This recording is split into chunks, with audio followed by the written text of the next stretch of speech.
درود بینندگان عزیز، منظور است برای شما برنامه درخشان از تلویزیون ولایت سوخت. با شما هستم اهل‌دین شمس‌الدین زاده. یادداشت می‌شویم که برنامه درخشان از جانب اداره تلویزیون و رادیو ولایت سوخت در همکاری با کمیته اجرایی حزب خلقی دموکراتیک تاجیکستان در ولایت سوخت جهت دستگیری کودکان، نورسان و جوانان صاحب لیاقت البته تهیه و پیشنهاد شما کرده می‌شود. و علاقه بینندگان عزیز، ما می‌دونیم که از تمامی مناطق جمهوری تاجیکستان به عنوان برنامه درخشان زنگ میزنند. ما اونها رو با سربلندی گروه ایجادی دعوت میکنیم و برای شما معرفی میکنیم. و امروز نیز گروه ایجادی کوشش کردیم برای فراغت شما، بلند خاطری شما بینندگان عزیز، با دریافت باز یک چهره نو میخواهیم تعبیر شما را بلند ساخته باشیم. با یک افکاری صمیمی قهرمان نوبتی برنامه درخشان را استقبال میگیریم. برنامه شما را ببینید.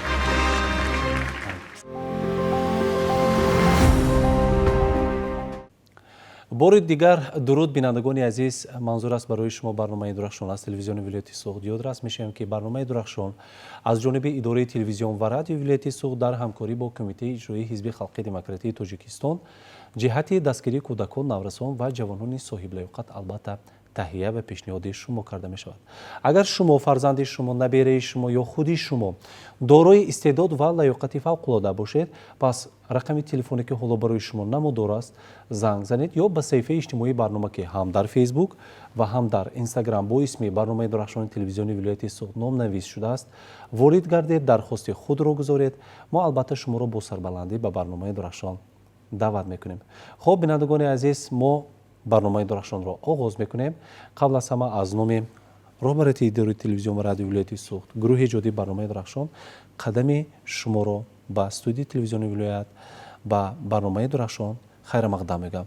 قبل از همه برای بینندگان عزیز خود را معرفی کنید. برنامه می شود هر روزی من آغاز با نام وطن، چون که با نام وطن باشد همه آغازی من. ریشه جان و دلم با یاد او پیچیده است، با درخت و کوه و ابر و باد او پیچیده است. هیچ کس چون من نرانده ریشه در خاک وطن، جو به جو و کو به کو و سو به سو مانند من. بنده شهباز شوکت هستم، آموزگار مؤسسه تحصیلات میانه عمومی رقم 13 شهر استراوشن. آفرین. اصلا میگم شهباز جان، چرا با نظم در وصف وطن آغاز کرده؟ چون که وطن مقدس است و هیچ شاعر به نظر من نیست که وطنش را وصف نکرده باشد، وصف میهن و وطن نکرده باشد. و صمیمی‌ترین، پاکترین، تازه‌ترین عشق وطن است. آفرین. بنابراین با گفتید وطن آغاز کردیم. آفرین. امروز باور دارم که شهباز یک صحبت میکنیم که صحبت صمیمی است، صحبت برادرانه است. خب برنامه‌های قبلی درخشان رو تماشا میکرده شهباز؟ بله، من مخلصی برنامه درخشان هستم. خیلی برایم برنامه جالب می‌نماید و با قهرمان‌های بیشتری این برنامه آشنایی دارم. آفرین. اصلا میگم. و چون گفتید علاقه با رفت برنامه اگر شناس باشید، شهباز رو چگونه معرفی میکنیم؟ دارای چی دستاورده است؟ چی استعداد دارد؟ بنده نه چندان استعدادی فوق‌العاده دارم. خیلی استعدادی من کوچک است. گاه گاه شعر میگویم و گاه گاه سرود هم میسرایم، چون اهلی خانواده ما از اهل فرهنگ و موسیقی و هنر و علم و ادبیات هستم. پدر بزرگوارم شوکت جان طاهروف بسته‌کار، آهنگساز، هنرمند، آموزگاری سرود و موسیقی هستند. حالا در مکتب صنعت بچگانه‌ای به نام نریمان کریموف شهر خوجند فعالیت دارم. آفرین. اصلا یعنی که شما امروز نظم هم ایجاد میکنید؟ بله. آفرین. اولین شعری که ایجاد کرده در یادتان هست؟ بله. و چی سبب شد که انا همین شعر رو ایجاد کنید؟ راستی اولین شعری که گفته بودم هنوز صنف 6 میخوندم در مکتب دیها، مکتب زادگاه همون. در وصف مادر بود. نه اونقدر به یادم مانده است، اما دو مصرع هم میتوانید در اون جایهایی که دارید چنین بود که مادری غمگساری من، مادری مهربانی من، همه خیلی یک مصرع‌های پراکنده بود. و در برابر این در یادم هست، هنوز صنف 6 میخوندم، یک شعر دیگر داشتم که در یادم مانده است، درباره کتاب بود. آفرین. همه خیلی بود که کتاب اگر بخوانی دانا میشوی ثانی، کتاب اگر نخوانی نادان شده میمانی. همین را گفته بودم. گرچند عادی باشد هم روان است، روان است و آدم تیز تاثیر میکند. بله. خب این گونه شهباز آغاز میکنیم. وقتی که به صنف 1 قبول شدید، به کدام مؤسسه تعلیمی قبول شدید؟ اولین آموزگارتون کی بودن؟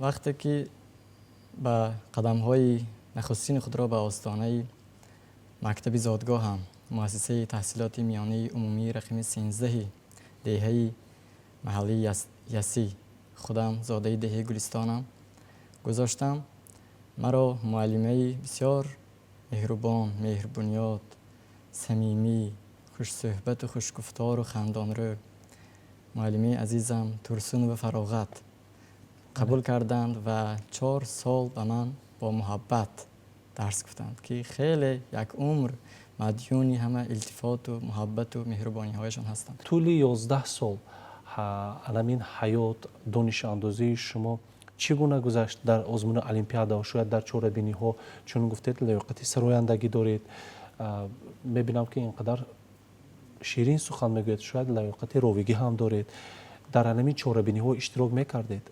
چگونه بود حیاتی شما طول 11 سال در مؤسسه تعلیمی؟ بله، به نظر آموزگاران مکتب ما خیلی خواننده فعال، علاخوان بودم، اما من فکر نمی کنم که این گونه باشم، چون راستی گپ توصیف را بد میبینم.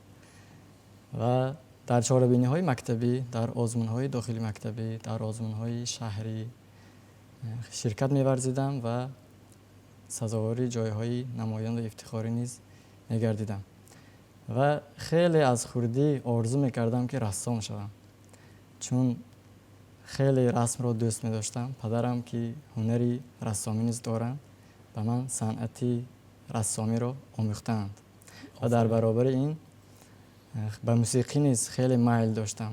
بله. پدرم اصلا معلم موسیقی هستند، نازکی های این پیشه را نیز آموختند و میخواستم رسام شوم. بعداً فکر و اندیشه های ما تغییر یافت، میخواستم که ترجمان شوم، چون که یک معلمه بسیار عزیزی ما که در گاهی ختم مکتب راهبری صنف ما بودند و همان کس مرا از مکتب به دانشگاه گسیلانیدند. وقتی که صنف 11 بودیم راهبر صنف ما بودن معلمی عزیز برهان و دلارام از فن زبانی انگلیسی درس میگفتن. همون کس به من مهر و محبتی همین ترجمان شدن رو، ترجمانی زبانی انگلیسی و تاجیکی شدن رو در دل من جا کرده بودند. پس چی شد؟ بعداً در شهرمان یک رادیوی نو تأسیس یافت، رادیوی دنیا اف ام. من گوش کردم، بسیار پسند آمد، گفتم من میخوام در همان رادیو کار کنم. آفرین. پدرم که به نهایت انسانی خاکسار و مهربانیاد و مهربان هستند، خواهش مرا رد نکردند و به اداره رادیو بردند و آنجا مرا فرقت عبیدوف نام راوی قبول کردند، سلیم جان سیدوف بودند، اسفندیار حییتوف و مثل اینها قبول کردند و ما چند سال در همانجا کار کردیم. آفرین. و میخواستم که روزنامه نگار شوم. بعد از این روزنامه نگار و صنف 11 شدیم، به مرکز ملی تستی نزد پرزیدنت جمهوری تاجیکستان حجتهای خود را سپاریدیم و در قطار این دیرکتوری امروزه مؤسسه تحصیلات میانه رقم 13 مکتب ما، دیرکتوری مکتب ما عزیزف حبیب بسیار میخواستند که من در صنف 11 بودنم در المپیادای شهری از فن زبان و ادبیات تاجیک شرکت کنم. بله. همچنین یک استاد بسیار مهربانی داشتیم در مکتب، اصلانوف شوکت، که خیلی ما رو سوق و ذوق میبخشیدند که کتاب خوانیم، رشد کنیم، هم از جهت ذهنی، معنوی. و همون کس هم میخواستند که من آینده آموزگار فن زبان و ادبیات تاجیک شوم. وقتی که حجت‌هایمان را سپردیم، امروز امکانیت خیلی وسیع است برای داوطلبان. 12 اختصاص انتخاب کردم و در برابر این روزنامه‌نگاری تلویزیون، روزنامه‌نگاری رادیو، کتابخانه شناسی، ایجادیات خلقی، موسیقی سازی اختصاصات بود و در برابر این آموزگاری فن زبان و ادبیات تاجیک هم بود. بله. و بلمان موافق آمد به آموزگاری فن زبان و ادبیات تاجیک. و امروز که خوشبختم، واقعا سعادتمندم که آموزگار شدم. سپاس. آفرین. به فکر شما گرچند سابقه زیادی آموزگاری نداشته باشید هم، به فکر شما کسب آموزگاری چگونه بود؟ از زیر انمی شیوه چی رو میفهمید شما آموزگار؟ دانشمند میگوید که معلمی شغل نیست، معلمی عشق است. اگر همچون شغل و واسطه روزگذرانی انتخاب کرده باشی، رهایش کن و اگر عشق توست، مبارکت باد. و بنابراین من این کسب را همچون عشق قبول کردم. امروز افتخار میکنم که با محبت، با یک صمیمیت با خوانندگان مناسبت میکنم. آموزگاری واقعا شرف بزرگ است. و ببینید همه اختصاصمندانی که مثلا مهندس میشوند، یا مثلا کیهان نورد میشوند، یا مثلا سراینده معروف و مشهور میشوند، رسام بزرگ میشوند، همش تعلیم گیرنده و تعلیم دیده معلم است. معلم آنها رو به این سمت روانه کرده است. شهباز جان، من میخواستم امروز با اجازت شما دستاوردهایی که به میز برنامه درخشان آوردید و یک قسمش رو ما به میز دوم گذاشتیم. از کارگردان عبدالصمد رسولов خواهش میکردم که به بینندگان عزیز نمایش دهند. خب این گونه دستاوردها البته من باوری دارم که همش آوردن نتوانستید، در خانه هم هست. حالا همین گونه است. بله، اندکی دیگر مانده بود. قسمی هست. خب از انامین دیپلم هایی که به عنوان برنامه آوردید، من از آنها آغاز میکنم. دیپلمی درجه دوم برای اشتراک شما.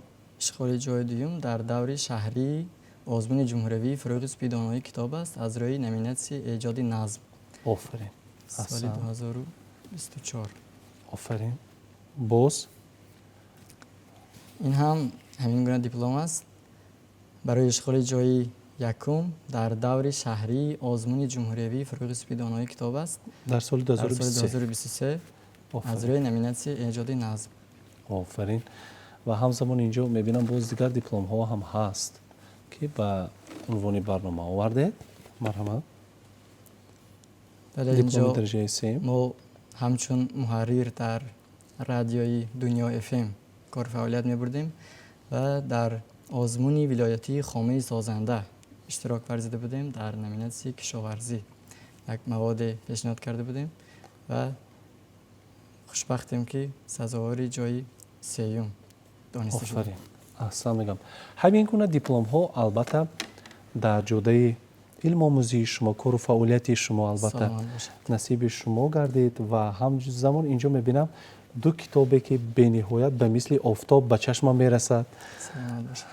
چشم نما است. شهباز شوکت، من و عشق و قلم. چرا این سه کلمه که به هم توأمند و باز همدیگر را زیب میبخشند؟ زیر این البته یک فلسفه بزرگ هم هست در شاهراه زندگی شما که محض همین اسم رو انتخاب کردید برای کتابتون. سلامت باشید. من و عشق و قلم اصلا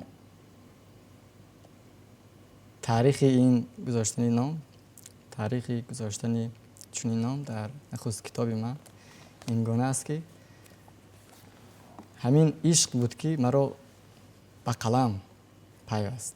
بله. و همین قلم بود که مرا به وصف عشق وادار نمود. و در این میانه من این دو را همچون یک جان پیوندی خودم، روح پیوندی خودم پذیرفتم.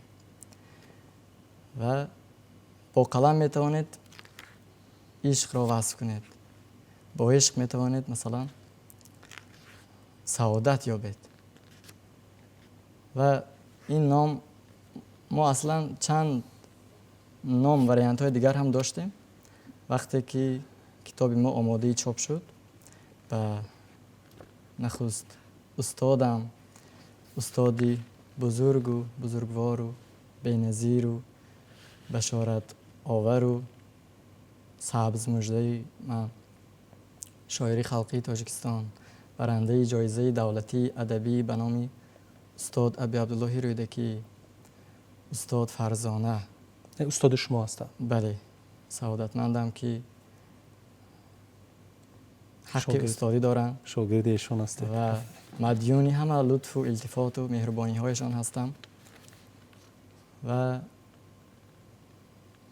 در یک شعر خودشان هست، از نام خودم برای خودشان میگویم: من عمری دوباره قرض دارم از آن که توی یگانه را زاد.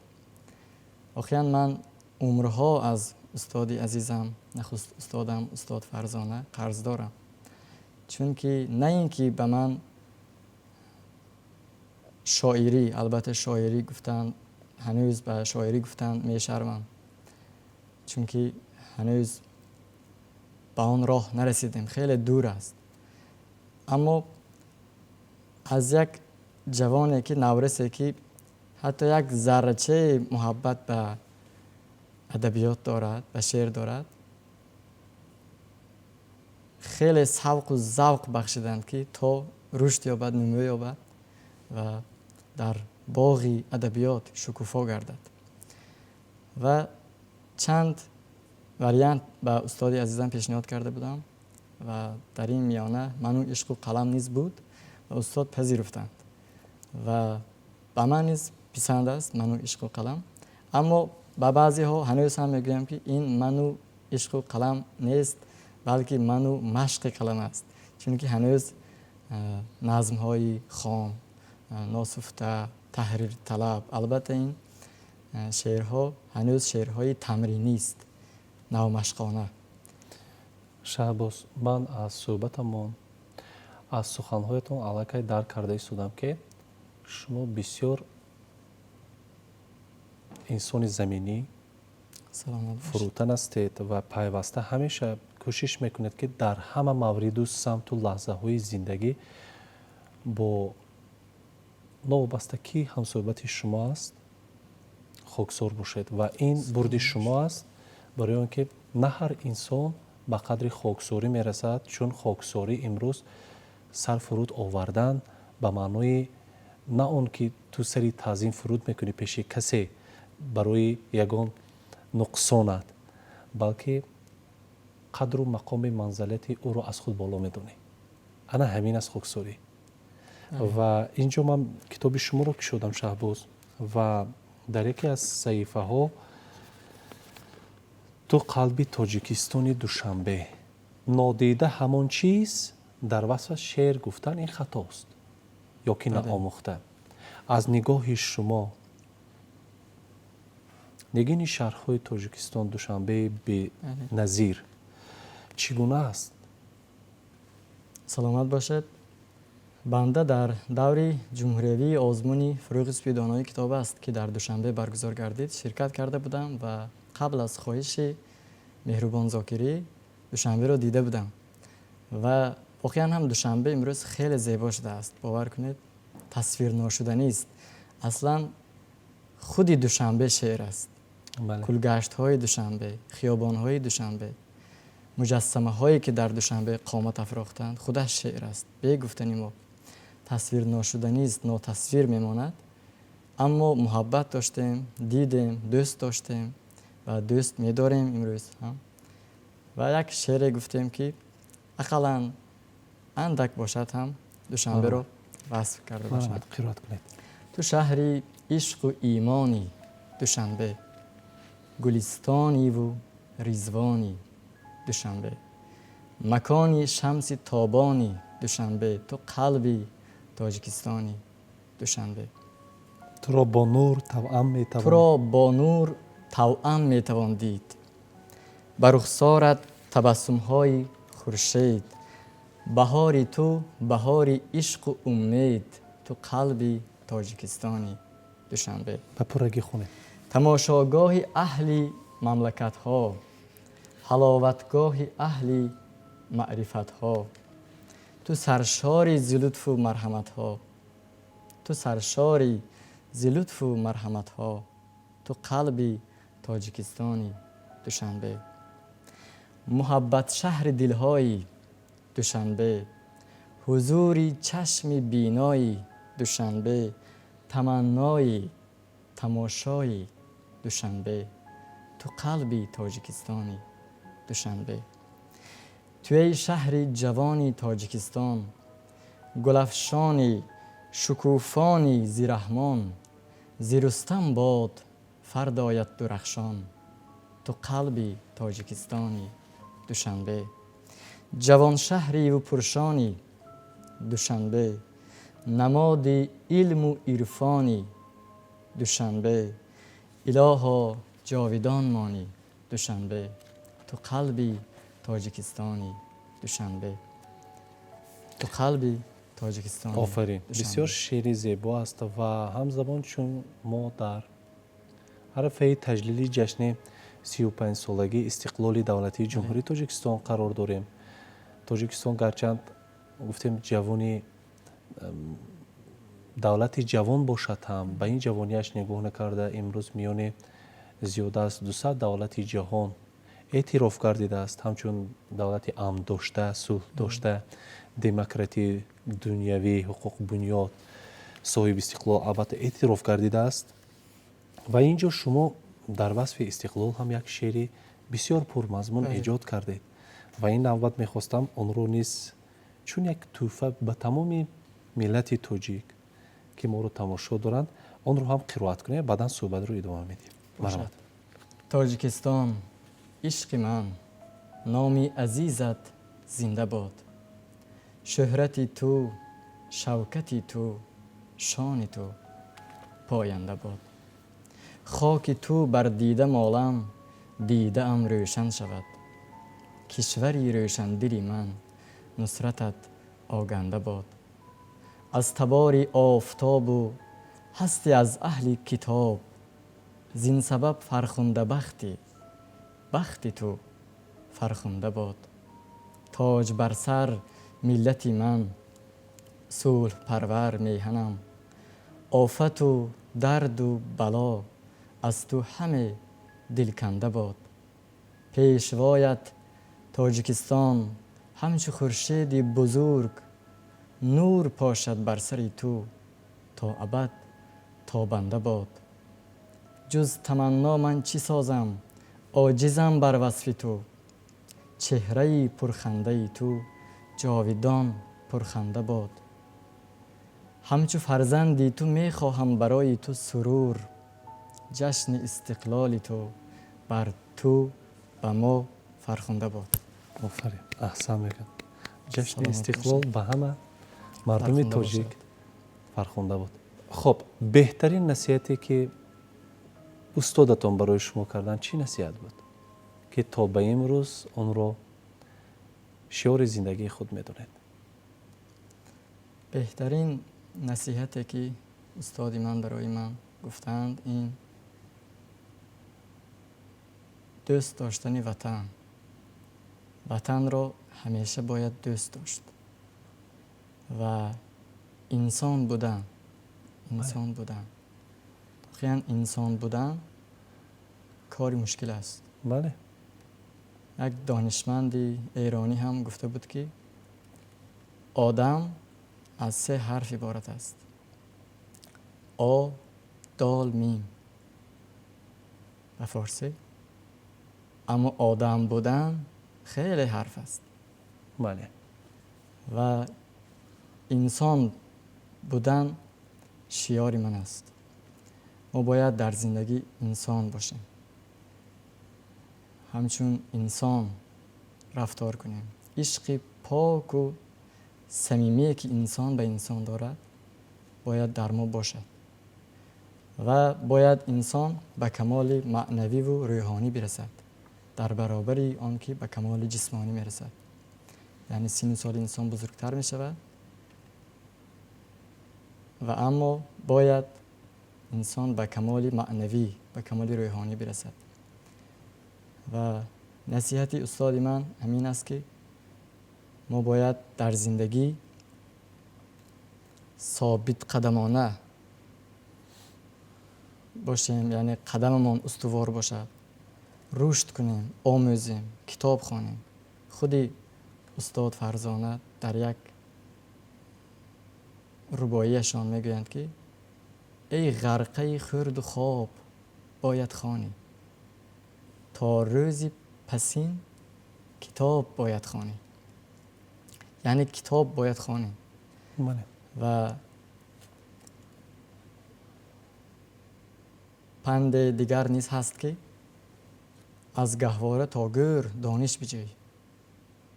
یعنی ما باید همیشه بخوانیم، آموزیم و جهد و تلاش ورزیم تا سعادت یابیم. البته سعادت را به علم، به دانش، به خرد، به فرهنگ یافته نمی شود. برای استادانی که شما رو تربیت کردن، چون گفتید استادتان هم پدرتان هستند و هم دیگر استادانی که امروز در جاده زندگی شما رو در استعدادتان، چون امروز شعر این کسب نیست، این استعداد است. شاعری استعداد است. در همه استعداد البته شما رو همراهی میکنند، سبق میدهند، از نازکی هایش میفهمونند. برای عرض سپاس گفتن فرصت برای شما است، هم از اویلا آغاز کنید و هم برای استادان، دوستان، رفیقان، آن نفرانی که امروز برای شهباز شدن کمک کردن. تشکر، سلامت باشید. من از این فرصت خیلی مناسب استفاده برده نخست منتداری خود را، سپاسی بسیار و به آخر و به شماری خود را به پدرم و مادرم میرسانم که هنوز از آوان طفلی مرا همچون یک بچه خاکسار، همچون یک خودشان میگفتند که خاکسار باید باشه، با تواضع باید باشه، چون که سربلندی از سر خم میشود میگفتند. میرسانم و بسیار سعادتمندم که در عائله آموزگار به دنیا آمدم. بابای عزیز ما آموزگار بودند. بله. و نخست کتابی من هم به 85 سالگی بابای عزیزم، معلم کلان جمهوری شوروی سوسیالیستی تاجیکستان، آموزگاری صاحب تجربه، سخنور که صدری بزم و محفل‌های مردم دیارمان بودند، یادشان بخیر، احرار طاهرов بخشیده شده است. و ناگفته نماند که نخست کتاب ما با اهتمام و التفات و پیشنهاد محفلی با نفوذ همایون که مؤسسان محفل شاعران خلقی تاجیکستان استاد فرزانه و استاد آذرخش هستند، به چاپ توصیه شده است، دستگیری کردند و نخست کتاب ما را با تعداد 300 نسخه طریق نشریات ناشر انتشار دادند. سپاس میگوییم به رئیس محترم، سپاس به استادان ارجمندم، استاد فرزانه و استاد آذرخش. خیلی خیلی دنیا خیرمند سپاس و تشکر میفرستم. سلام و درود میفرستم از منبر بلند تلویزیون ولایت سوخت به مادری عزیزم، به پدری ارجمندم.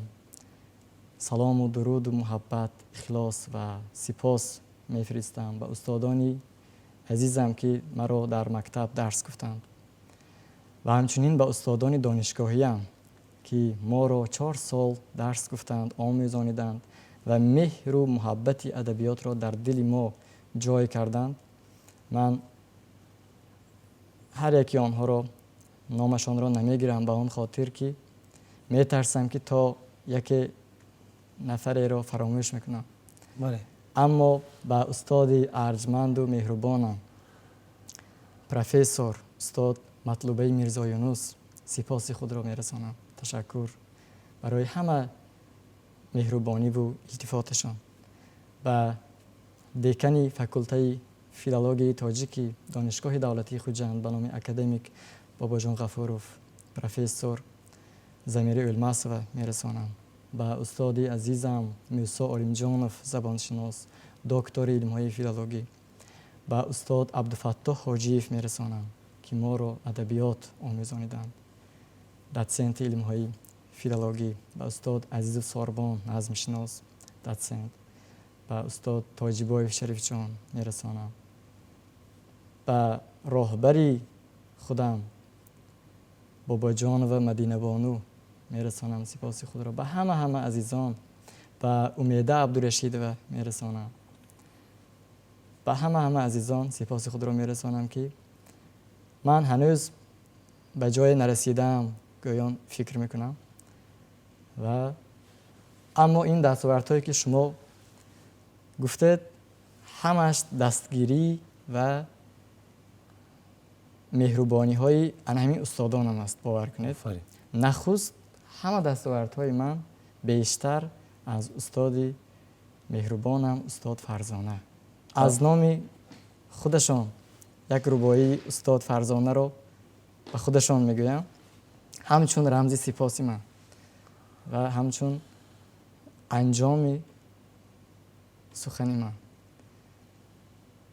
بر گوهری تو صفا تمنا دارم، بر جوهری تو بقا تمنا دارم. 100 سال دیگر 1000 سال دیگر فرخندگی تو را تمنا دارم. سپاس.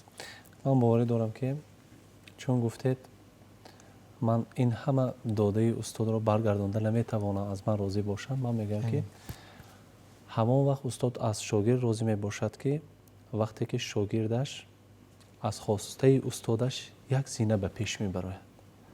من باوری دارم که اگر شما در جاده نظم نویسی خاکسارانه با یک فلسفه بزرگ با یک تلقین به مردم به راه درست زندگی از شعرهای خوانده شما اگر دلشان کمی آرامش گیرد و تندرست باشید و مردم شما را محبت شما را اگر حس کرده تواند، من باوری دارم که در این لحظه شاعر خلقی تاجیکستان استاد فرزانه بانو از شما 100% راضی می شود. سلامت باشید. سلامت باشید. شهباز جان، جهت اشتراکتان در برنامه درخشان از نام رهبری اداره تلویزیون و رادیو ولایت سوات عرض سپاس بیان میکنم. گروه ایجادی برنامه درخشان آمدید، اشتراک کردید. کمی باشد هم از زندگی نامه شهباز البته برای بینندگان عزیز نقل کردیم و من باوری دارم که در برنامه‌های بعدی با دستاوردهای دیگری زیاد البته میباید اشتراک میکنید و در جاده‌ای که انتخاب کردید کسب بسیار پرشرف آموزگاری برای شما موفقیت کامگاری البته آرزو دارم. تشکر زیاد. بینندگان عزیز، اگر شما فرزند شما نبیره شما یا خود شما دارای استعداد و لیاقت فوق‌العاده باشید در کدام نمودی هنر نباشد، پس رقم تلفنی که حالا برای شما نمودار است زنگ زنید یا به صفحه اجتماعی برنامه که با اسم برنامه درخشان تلویزیونی ولایت سوخت هم در فیسبوک و هم در اینستاگرام البته نام نویس شده است وارد گردید، درخواست خود رو گذارید. ما البته کوشش میکنیم شما رو به برنامه درخشان دعوت کنیم، چون میگویند نعمتی بی‌بها برای انسانیت این سلامتی است. خود و نزدیکان خود رو احتیاط کنید.